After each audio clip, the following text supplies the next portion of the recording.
Now, the Consumer Electronics Show for 2012 is underway in Las Vegas, and Sky News reporter Nigel Freitas joins us now live. Nigel, this is your dream come true.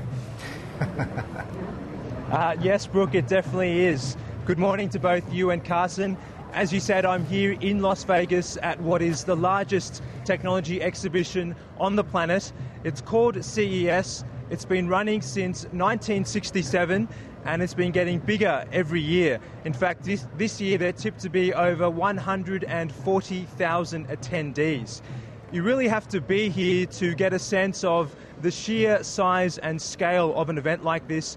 To give you an idea, there's over 1.7 million square metres of exhibition space, and that covers a distance of about 15 miles. And I'm sure most of the 5,000 media personnel here will be doing their best to try and cover most of the stalls, and they'll probably fail in trying to do that as well because there is just so much happening on the exhibition stands behind me. Now, CES is traditionally an opportunity for the big manufacturers to unveil their flagship products and also outline their strategies and update the market as to what their plans are for consumer technology in the year ahead. So yesterday we heard from companies like Intel, Sony, Panasonic, Pioneer and Sharp, just to name a few. But potentially the highlight of the day was an announcement by Samsung, and they have made a couple of announcements at this show with some new technology as well. And to discuss those announcements, I have with me Philip Newton, the Director of Consumer Audio-Visual Products from Samsung Australia. Philip, thanks for joining us on Sky Business this morning. Welcome, Nigel. First question for you. You have a massive booth here. I'm thinking it's more a warehouse than a booth. Is this an indication of Samsung's growing commitment to consumer technology? Yeah, definitely. The presentation that you see here is representative of the breadth and depth of the products that we have and the content that we offer.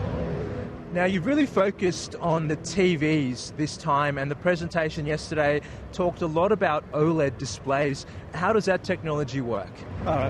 SOLED, as we call it, is a unique production made by Samsung. As from last year, we started the production facility, spent upwards of $2 billion developing it.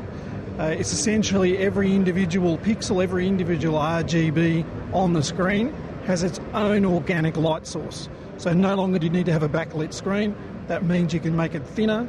You don't need the filters that you have on a traditional television set. You get a much crisper image, a much more highly defined image, and you get response times unlike any other technology in the world. It's about 1,000 times faster than your traditional LCD TV. Now, a lot of manufacturers have talked about an ecosystem of different devices talking to each other, phones, appliances and TVs. Is Samsung also going down this road? Yeah, absolutely. The interconnectivity between products is hypercritical. So the ability for the consumer to use any product and be able to communicate back to any other product is hyper important for us moving forward. But it's also having the open architecture, so you don't just have to have a Samsung device. Of course, we'd love you to have all Samsung devices, but that's always not the case. So the ability to communicate through the internet, being able to download images from one device to another, being able to store images on the cloud with all of our products, being able to access those products either through your TV, through your Galaxy tablet, through your handphone, your smartphone, whatever it may be. That interconnectivity is very important. Okay. All right, Philip, sounds very exciting from a Samsung point of view. Thank you for that. You're welcome. All right, guys, I've got plenty more to see and do here today and over the next few days at CES. Back to you in the studio. Nigel, listen, enjoy it for what it is, and thin as in, ultra thin, that's the watchword of that one. So everything just gets paper wafer thin. Yeah. But at a price still, you've got to work on that one, arguably.